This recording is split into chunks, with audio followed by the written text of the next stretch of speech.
Ce matin, une actrice, une artiste qui a démarré sa carrière de chanteuse sous l'œil des caméras. Pas étonnant donc qu'elle soit aussi à l'aise désormais sur un plateau de tournage. Bonjour Nolwenn Leroy. Bonjour. Merci beaucoup d'être là en ce jour si important pour vous, puisque ce soir, enfin, seront diffusés sur TF1 les premiers épisodes de la série Brocéliande, dans laquelle vous tenez le premier rôle. Mais avant d'en parler, on va dresser, c'est la tradition ici, votre portrait sonore des petits sons pour mieux vous connaître. Et voici le premier.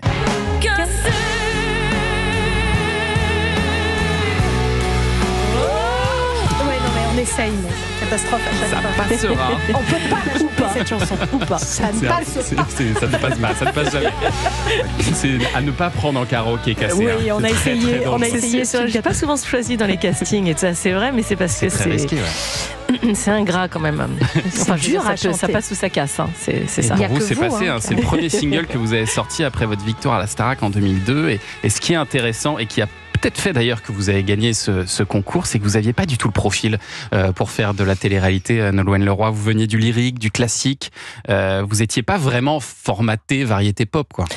Non, pas vraiment. Mais oui, mais c'est vrai que je crois que c'est toutes mes différences qui ont fait que, effectivement, qu'à ce moment-là, j'ai été choisie, que mon destin a basculé. Et puis je pense que c'est aussi toutes mes différences qui font que je suis encore là aujourd'hui pour en parler. Le fait d'avoir toujours été un peu un électron libre, d'avoir tracé mon chemin, finalement d'avoir fait des choix un peu différents de ce qu'on aurait pu attendre d'une gagnante d'un télécrochet. Ouais. Voilà. Est-ce que ça veut dire que déjà à l'époque de la Starac, vous vous mettiez dans un personnage? Est-ce que vous faisiez déjà un peu l'actrice à ce moment-là? Non, je pense pas. Là pour le coup, ça a jamais. J'ai toujours été. Enfin, j'ai pas l'impression d'avoir. Non, je jouais pas un rôle sur scène. Effectivement, on peut se mettre dans la peau. On a son costume, on raconte une histoire, mais oui, le formatage, c'est plus d'un point de vue vraiment à l'époque de l'émission purement. Moi, en tant que personne, non, j'ai jamais l'impression d'avoir été quelqu'un d'autre. Et c'est justement ce qui donne aussi l'envie de se prêter à cet exercice. Ouais. C'est justement de s'abandonner totalement et d'incarner un personnage et de raconter une histoire différemment que je peux le faire d'habitude dans mon métier de chanteuse. Et j'ai adoré cet exercice. C'était exaltant. Ah oui. Est-ce que vous serez sur la prochaine saison de la Star Academy? Je ne crois pas, non. Non, c'est pas prévu. Non. Si on m'invite, vous avez regardé la dernière saison avec plaisir, Pierre Garnier, la victoire de Pierre Garnier?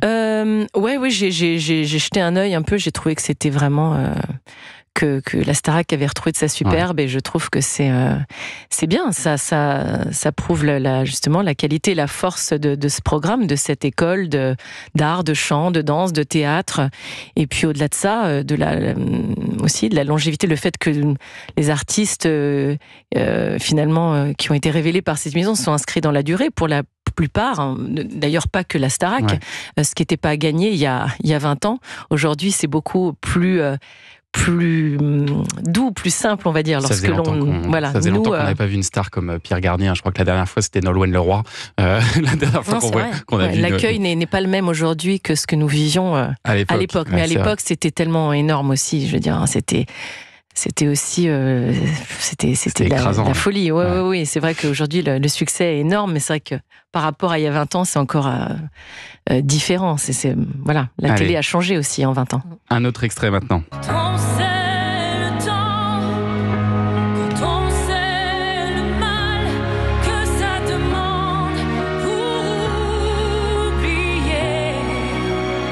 C'est la chanson 14 février, issue de votre premier album, parce que ça me fait bizarre de entendre toutes ces vieilles chansons. Les vieilles chansons. En octobre 2004, aux États-Unis, il y a un neurologue chercheur en musicothérapie qui a affirmé très sérieusement que votre voix sur cette chanson 14 février a des effets très bénéfiques sur les lésions cérébrales de ses patients. Ça, c'est quand même incroyable. Vous étiez au courant de cette information ? Je l'ai découverte comme les autres, cette information. Je sais pas trop quoi en penser. Je sais pas si vous sentez mieux depuis que vous me parlez là. Je moi, ne sais pas. Ça m'a fait beaucoup de bien. Moi, ça m'a fait du bien. Vous sentez mieux vous avez beaucoup de lésions cérébrales aussi. Moi, je dois dire que à la maison, j'ai pas l'impression. Je sais pas, ou peut-être aux États-Unis ou à l'Inter, mais ce qui est bien pour les chanteuses françaises, parce que c'est pas le plus simple pour travailler l'international pour les artistes français. Mais c'est vrai que ça m'a fait sourire. À la fois, oui, parce que l'histoire est incroyable, mais au-delà de ça, je suis convaincue du pouvoir des fréquences, de la voix et de la musicothérapie. C'est une réalité. Il y a des voix et des fréquences. Je pense que ça n'a rien à voir avec le type de musique ou le type de chanson. C'est vraiment des fréquences dans la voix qui nous font du bien parfois et parfois qui nous stressent ou qui nous. Il y a des voix qu'on aime plus que d'autres et on ne sait pas pourquoi. Je pense que c'est physiologique parfois. Ça donne une raison de plus d'écouter du Nolwenn Leroy. Alors je ne sais pas si ça marche avec cette chanson. Celle-ci, il y a un petit supplément d'âme, forcément. On va en parler avec votre série Brocéliande. La Bretagne, c'est là où vous êtes né. C'est le thème de votre 4e album, d'ailleurs. Bretonne, c'était sorti en 2010, qui a été sacré double disque de diamant en France. Il a aussi cartonné outre-Atlantique, d'ailleurs. C'était assez audacieux, quand même, Nolwenn Leroy, de sortir ça à l'époque, parce que c'était très en dehors des formats. C'était pas particulièrement fait pour passer à la radio, par exemple. Non, d'ailleurs, c'est pas beaucoup passé à la radio. Mais c'est fou d'avoir.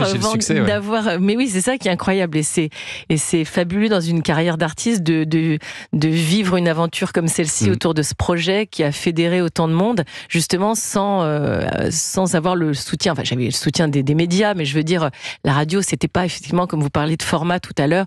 Moi, j'ai justement jamais véritablement été formatée dans quoi que ce soit.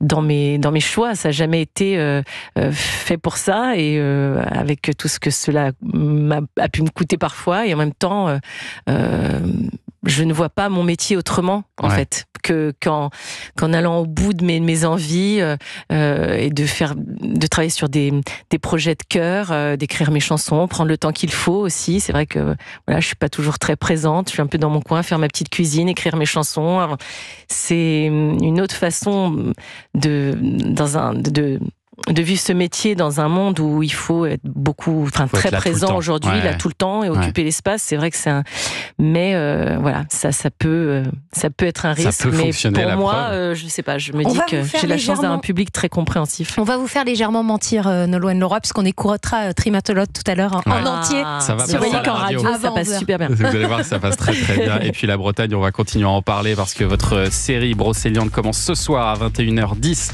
sur TF1 et on en parle dans 2 minutes sur Europe 1. Tout de suite.